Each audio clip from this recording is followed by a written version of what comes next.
ചേലക്കരയിലെ ചെക്കന്മാരൊക്കെ ഇപ്പൊ ക്ലാസ് ആട്ടാ.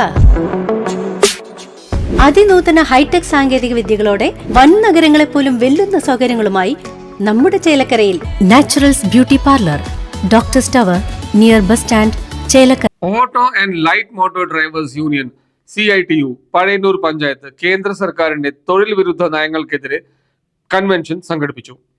UR Pradeep MLA ഉദ്ഘാടനം ചെയ്തു. തൊഴിലാളി വിരുദ്ധ നയങ്ങളിലൂടെ മോട്ടോർ മേഖലയിൽ വലിയ പ്രതിസന്ധി സൃഷ്ടിക്കുന്ന കേന്ദ്ര സർക്കാരിനെതിരെ ശക്തമായ പ്രതിഷേധം രേഖപ്പെടുത്തി auto and light motor drivers union Pazhayannur panchayat convention സംഘടിപ്പിച്ചു.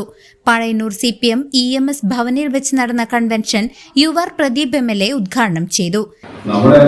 വല്ലാതെ ശ്വാസം മുട്ടിച്ചുകൊണ്ടിരിക്കുക. കേരളത്തിലെ ഗവൺമെന്റ് നടത്തുന്ന ഇടപെടൽ, ആ ഇടപെടൽ നമുക്ക് നമ്മുടെ നികുതി പണം പിരിച്ചു കൊണ്ടുപോയ ആളുകൾ തിരിച്ചു തരുമ്പോഴാണ് കേരളത്തിൽ ഈ സുതാര്യമായ പ്രവർത്തനം നടക്കേണ്ടത്. പക്ഷെ നമ്മൾ പണം പിരിച്ചു കൊണ്ടുപോയാലും വലിയ തോതിൽ നമുക്ക് പണം കിട്ടാം. എന്നാൽ പോലും ഒരു കുടുംബം പോലും, തൊഴിലാളി കുടുംബം പോലും പട്ടിണി കിടക്കുന്ന ഒരു അവസ്ഥ ഇന്ന് കേരളത്തിൽ ഉണ്ടായിട്ടില്ല. ഒരു റേഷൻ കട പോലും അല്ലെങ്കിൽ ഒരു വീട് പോലും അരി കടം വാങ്ങിക്കുന്ന ഒരു ചിത്രം ഈ അടുത്ത കാലത്തൊന്നും ഉണ്ടായിട്ടില്ല. പണ്ട് കാലത്തെ പോലെ അരിയില്ല, പണിക്ക് പോയി വീട്ടിലത്തെ ആൾ പണിക്ക് പോയി വന്നിട്ട് അരിയായിട്ട് തരാം, മാറ്റി തരാം എന്നൊരു പറയുന്ന ഒരു ചിത്രം ഇപ്പൊ കേരളത്തിലില്ല. ആ ചിത്രത്തിലേക്ക് എത്തിക്കാനുള്ള കാരണം കേരളത്തിലെ ഇടതുപക്ഷ പ്രസ്ഥാനം നമ്മൾ തന്നെയാണ്, സംശയമില്ല. പക്ഷെ നമ്മളെ പോലുള്ള കുടുംബങ്ങൾ മറ്റ് സംസ്ഥാനങ്ങളിൽ നിന്ന് എങ്ങനെ ജീവിക്കണം?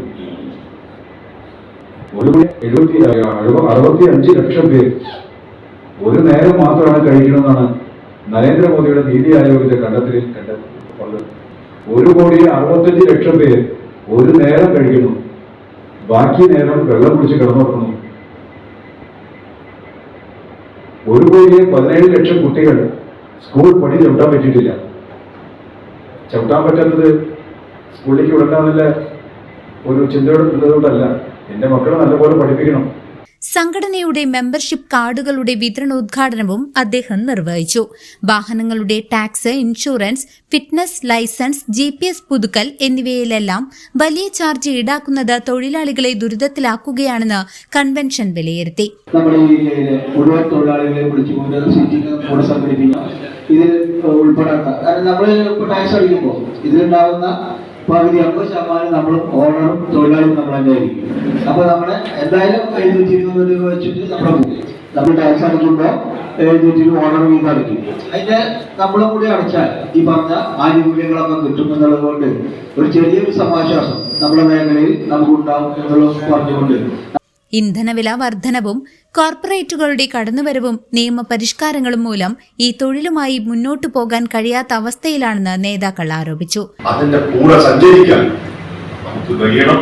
അതിന്റെ എല്ലാ പ്രവർത്തനങ്ങളും ഈ കാലഘട്ടത്തിൽ നമുക്ക് അനിവാര്യമായ കടമയാണ് എന്ന് മനസ്സിൽ വെച്ചുകൊണ്ട് ഉള്ള പ്രവർത്തനം കൂടി ഇതിന്റെ ഭാഗമായി നടക്കണം.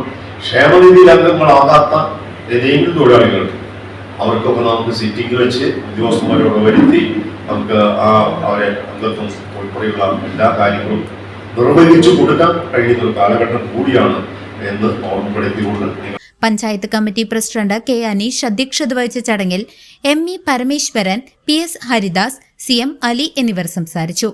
കൺവെൻഷനിൽ പഴയന്നൂർ പഞ്ചായത്ത് കമ്മിറ്റിയുടെ പുതിയ ഭാരവാഹികളായി K. അനീഷിനെയും പ്രസിഡന്റായും, PS ഹരിദാസിനെ സെക്രട്ടറിയായും, CM അലിയെ ട്രഷററായും തിരഞ്ഞെടുത്തു. News desk CCV.